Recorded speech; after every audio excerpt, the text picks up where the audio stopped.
హిడ్మాని arrest చేశామని చెబుతున్నారు. హిడ్మా యొక్క అరెస్ట్ని ధృవీకరించలేదు ఇప్పటికీ.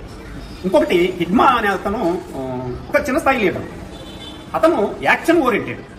దాడుల్లో అతను ఎక్కువగా పాపులర్ అవటం వల్ల అతనికి ఇంత పేరు వచ్చింది. కానీ నిజంగా వాళ్ళు అనుకున్నటువంటి పెద్ద ఎత్తున కేంద్ర కమిటీ స్థాయి లీడర్ కాదు. లోకల్ లీడర్, అతను చిన్న స్థాయి లీడరు. అయితే హిడ్మాకి పేరు వచ్చింది కాబట్టి హిడ్మాని పట్టుకుంటే ఇప్పుడు ఉద్యమం అయిపోతుందని చెప్పి కళ్ళగంటా ఉన్నారు.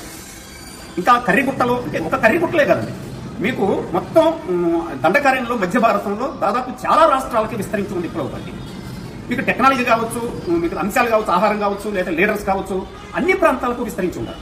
ఒక కర్రీగుట్టలకే పరిమితం అయ్యలేదు పార్టీ, ఒక కర్రీగుట్టలకే పరిమితం అయ్యలేదు. ఇంకొకటి, కర్రీగుట్టలు కూడా దాదాపు 3000 చదరపు కిలోమీటర్ల ఏరియాని కలిగి ఉంటుంది. దాదాపు 3 రాష్ట్రాలని విస్తరించి ఉంటుంది.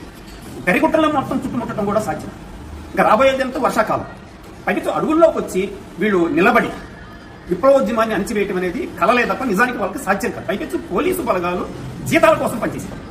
నెలల కుటుంబం కోసం ఉద్యోగాలు చేరారు, జీతాల కోసం పనిచేస్తారు. ప్రాణాలకు తెగించి నిలబడి చేయటం అనేది ఎప్పటికీ ప్రభుత్వ సైన్యాలకు ఎప్పుడు సాధ్యం. ఇదే అంటే విప్లవ పార్టీ గెలుస్తుంది, వాళ్ళు ఒంటు ఓడిపోతారంటే మానసిక సంసిద్ధతలో డిఫరెన్స్ ఉంటుంది.